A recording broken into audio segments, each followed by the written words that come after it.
So a lot of people ask me if there's any good cameras around 500 bucks. Well, I'm gonna test one today.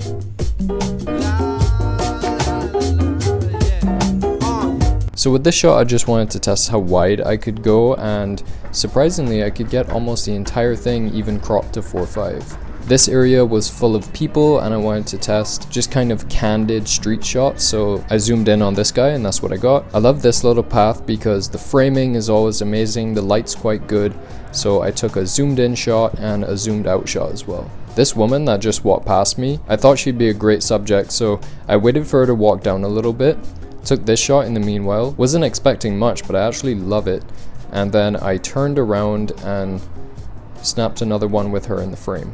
I thought this couple might look good contrasted against the exit only sign. Pretty simple but nice. And this is something I struggle with the camera, is it's not that easy to change settings really quickly, so for street shots like this I couldn't change them in time and missed a shot. Keeping on down, this little spot on the right had some beautiful light going on. I saw the Mercedes Jeep just resting there. I got a bit low and caught this shot. And there was a guy on a bike right next to it. I really like that as well. For this shot I wanted to test completely zoomed in to see how the quality would go, and it was not the best.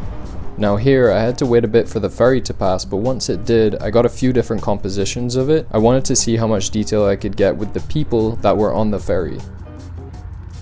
And this is probably the coolest thing about this camera. It has a built-in ND filter and really good stabilization, so I wanted to see if I could do a handheld long exposure during the day, which is very difficult to do. The shots aren't the best to be honest, but that's mostly my fault, but this is something I couldn't do with my main camera. So here are all the shots that I got. Let me know which ones are your favorites and I will do a tutorial video on how I edited them.